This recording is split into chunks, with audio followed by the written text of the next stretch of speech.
Track 20, Final Test, Listening Part 4. You will hear part of a radio interview with a comedian called Cameron Baines, who performs one-man stand-up comedy shows. For questions 24 to 30, choose the best answer, A, B, or C. Cameron Baines needs no introduction to fans of stand-up comedy. We're delighted to have him in the studio today. Thanks for having me on the show.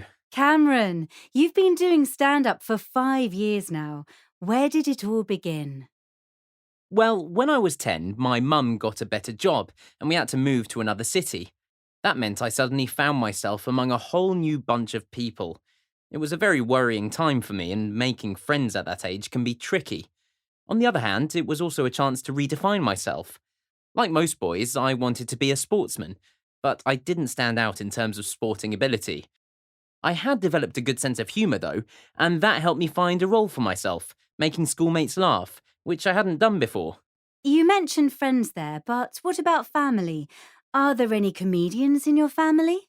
I'd like to say I come from a long line of performers, actors, and so on, but that wouldn't really be true.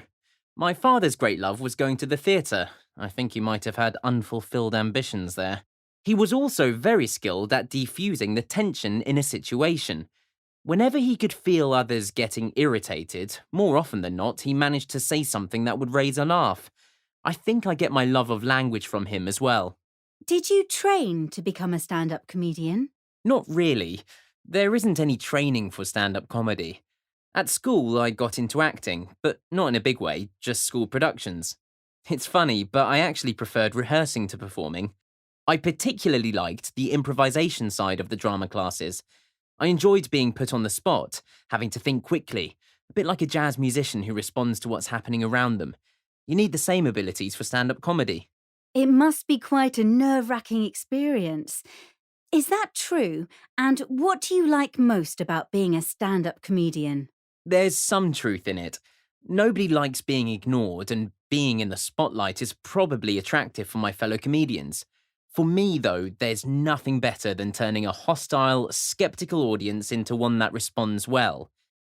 That's the environment that I often like to try out new material in too, to see how it goes down. That sounds a little risky to me. Where do you get your ideas from, Cameron?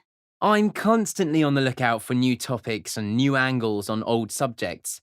My brand of humour comes from observation. I notice a lot of the strange little things people say and the absurdities of our daily existence, be it on the streets or online.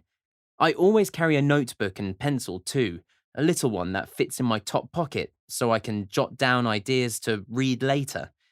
I tried recording ideas on my phone, something I know a lot of my fellow comedians do, but it didn't seem as effective for some reason. Speaking of other comedians, do you write your material alone or with other people? A lot of comedians have a permanent writing partner, and I sometimes bounce ideas off a friend of mine, Lorna. What I like about her is that she's completely frank. When you think you've written a brilliant joke and you try it out on somebody, but it doesn't get the response you'd hoped for, it can really knock your confidence. But that kind of brutal honesty is important in the process of improving your comedy, and it's funnier as a result. What about the future, Cameron?